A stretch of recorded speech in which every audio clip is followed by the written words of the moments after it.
બગદાણાનો વિવાદ દિવસે ને દિવસે ઉગ્ર બનતો જાય છે ત્યારે અત્યારે 4 યુવાનોએ પોતાના જ્વલિત પદાર્થ પોતાના શરીર પર છાંટીને આત્મવિલોપનનો પણ પ્રયાસ કર્યો છે।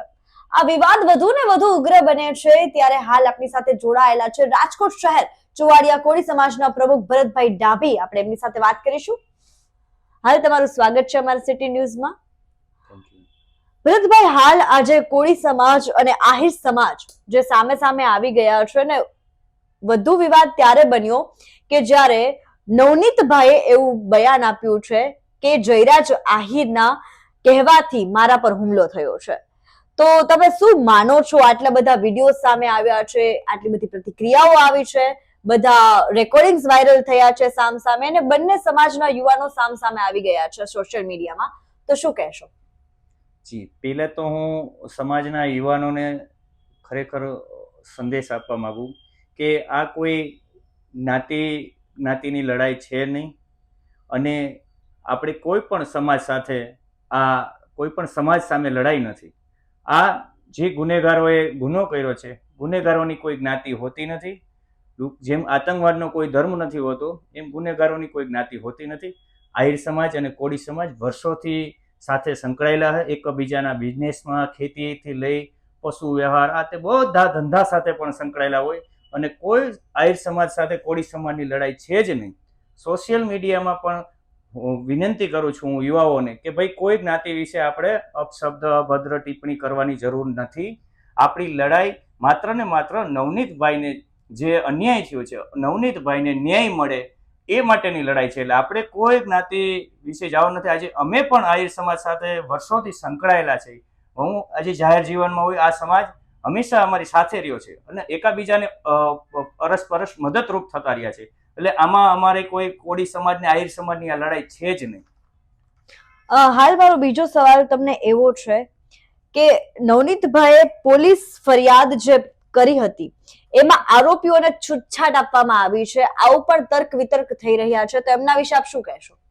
જો બેન, આરોપીને છૂટછાટ મળવાનું સંકેત મળ્યો, આવું થયું લાગ્યું એટલે તો સમાજ રોષે ભરાણો, અને તત્કાલીન ધારાસભ્ય ત્યાં અમારા ધારાસભ્ય શ્રી હીરાભાઈ સોલંકી તેમજ તેમની કોળી સેના આખી ટીમ ત્યાં પહોંચી અને નવનીતભાઈને આશ્વાસન આપે છે કે ભાઈ નવનીતભાઈને 100% ન્યાય મળશે। એટલા માટે શંકાશીલ પીઆઈની પણ તત્કાલ બદલી થઈ છે, અને પરસોત્તમભાઈ સોલંકીના અધ્યક્ષસ્થાને ગાંધીનગર અમે બધા સમાજના આગેવાનો, સમાજના બધા તમામ ધારાસભ્યો, સંસદ સભ્યશ્રીઓ, કેન્દ્રીય મંત્રીશ્રીઓ, કેબિનેટ મંત્રી ગુજરાત સરકારના કુંવરજીભાઈ બાવળિયા હોય કે નીમુબેન બાંભણિયા, તમામ સમાજ, સમસ્ત કોળી સમાજ સામે, ચુવાડિયા કોળી હોય, તડપદા કોળી હોય કે ઘેડિયા કોળી હોય, તમામ કોળી સમાજ એક થઈ નવનીતભાઈને ન્યાય મળે એટલે મુખ્યમંત્રીને પણ રજૂઆત કરેલ, અને તત્કાલીન તે જ દિવસે સરકારે પણ એસઆઈટીની રચના પણ કરી છે, અને હાલ એસઆઈટીની તપાસ ચાલુ છે,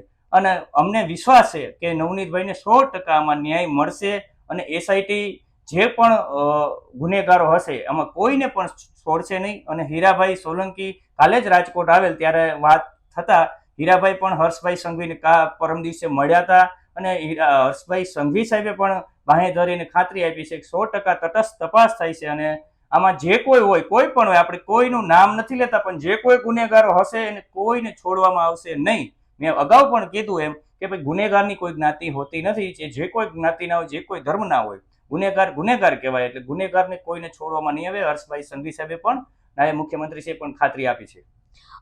એસઆઈટીની ટીમની જે રચના કરવામાં આવી છે, પણ હજુ સુધી એસઆઈટીની ટીમ તરફથી કોઈ પણ નિર્ણયો છે તે તમારા સમક્ષ સુધી પહોંચાડવામાં આવ્યા નથી, અને સતત તપાસ ચાલુ જ છે, તો તમને શું લાગે છે કે ક્યાંક ને ક્યાંક નવનીતભાઈને ન્યાય ન અપાવવાનું આખું આ હોઈ શકે કે ભાઈ શું લાગે છે તમને? નહીં, મને એસઆઈટી ઉપર વિશ્વાસ છે, અને એસઆઈટીની જે ટીમ પણ છે એમની જે તપાસ ચાલુ છે, કાલે પણ અમને મેસેજ મળ્યા કે 2-3 લોકોને શંકાશીલ બાજુના ગામના હતા, એમને એસઆઈટી પૂછપરછ માટે લઈ ગઈ હતી તેમની ઓફિસે।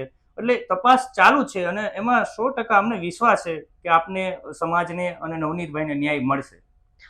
હાલ આમાં સૌથી ગુંજતું નામ એટલે કે જયરાજ આહિર, તો આ સમગ્ર ઘટનામાં જયરાજ આહિરનું આખું ષડયંત્ર હતું એવું તમે માનો છો?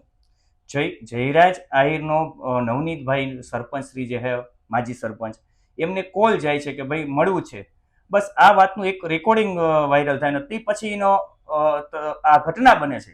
એટલે એક નવનીતભાઈના કહેવા મુજબ કે ભાઈ આમાં જયરાજ આહિરનું ષડયંત્ર હોઈ શકે મને માર ખવડાવવા માટે કે મારી ઉપર જે હુમલો કર્યો એમાં, તો એના માટે એસઆઈટીની રચના થઈ. બાકી તો ક્યાં આમાં આંદોલનની વાત જ હતી.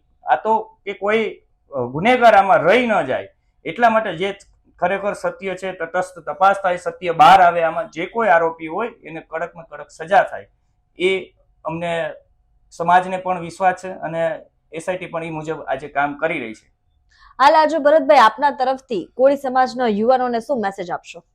કોળી સમાજના યુવાનોને મેં પહેલા પણ વાત કરી આ જ મેસેજ કે આપણે કોઈ પણ સમાજ સાથેની લડાઈ નથી, આપણે કોઈ જ્ઞાતિ વિશે અભદ્ર ટિપ્પણી નથી કરવી, કોઈ સમાજને ટાર્ગેટ નથી કરવાના. અને હું આપના માધ્યમથી આહિર સમાજના યુવાનોને, આહિર સમાજના લોકોને પણ વિનંતી કરું કે આપ પણ આમાં કોઈ અભદ્ર કોળી સમાજ વિશે ટિપ્પણી ન કરે અને અભદ્ર ભાષા ન વપરાય. સોશિયલ મીડિયા પણ ખોટી કમેન્ટો ન આવે, મીડિયામાં પણ આવી ખોટી કમેન્ટો ન આવે. બે સમાજ વર્ષોથી સાથે રહે છે. ગામડાઓમાં આજે ઘણા બધા ગામડાઓ આહિર સમાજ ને કોળી સમાજ વર્ષોથી સાથે રહે છે અને ખેતીના ધંધા, બિઝનેસ, પશુપાલનના ધંધા, આ બધા ધંધા પણ કરે છે. એટલે એ કોઈ જ્ઞાતિનો આ સામસામા જ્ઞાતિ વિશે નો ઝઘડો છે જ નહીં. માત્ર ને માત્ર નવનીતભાઈને જે જીવલેણ હુમલો થયો છે એમાં જે કોઈ એની પાછળ હોય એ પછી એમાં કોઈ પણ જ્ઞાતિ ના હોય.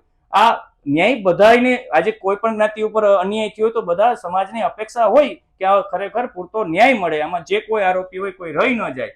એટલે બસ આ સમાજના યુવાનોને પણ હું વિનંતી કરું કે આપણે એસઆઈટી ઉપર ભરોસો રાખીએ અને આ જે આત્મવિલોપનના પ્રયાસો કર્યા આજે એમને પણ હું યુવાનોને કહું છું આ કોઈ આત્મવિલોપન એક વિકલ્પ નથી ન્યાય માટે. હજી ઘણા બધા આગેવાનો આપણા વડીલો છે બેઠા છે. જો અન્યાય લાગશે ક્યાંય એવું એસઆઈટીમાં પણ જરાય એવી લાગશે કે ભાઈ ખરેખર હજી તપાસ દબાઈ રહી છે, કોઈને સાવરવામાં આવે એવું લાગશે તો આપણા આગેવાનો જે આપને માર્ગદર્શન આપશે એ મુજબ તમે આંદોલન કરશો, ન્યાયિક રજૂઆત શાંતિથી કરશું, ગાંધી ચિંધ્યા માર્ગે કરશું. આવી કોઈ આપણે ઉતાવળું પગલું ભરીને કોઈ આત્મવિલોપન કરવાની જરૂર નથી. એટલે સમાજના યુવાનોને કહું હમણાં શાંતિ રાખે અને જે તપાસ થઈ છે એ તપાસ ઉપર ભરોસો રાખી અને કોઈ રાજકીય પાર્ટીના કોઈ ખોટા મેસેજ અને કોઈ રાજકીય પાર્ટી આમાં બે સમાજ વચ્ચે વૈષમ્ય ફેલાવવા માંગતા હોય તો એમની ઓલામાં આપણે કોઈ આવું નથી. આ બિન રાજકીય આંદોલન છે. સમસ્ત કોળી સમાજ નવનીતભાઈની સાથે છે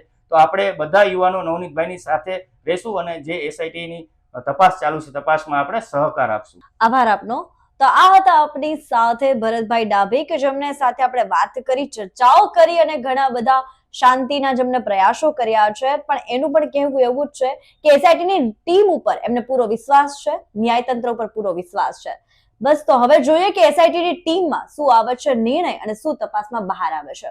આવી જ અપડેટ માટે આપ જોતા રહો સિટી ન્યૂઝ. કેમેરામેન મેહુલ સાથે હું જાનવી, રાજકોટ સિટી ન્યૂઝ.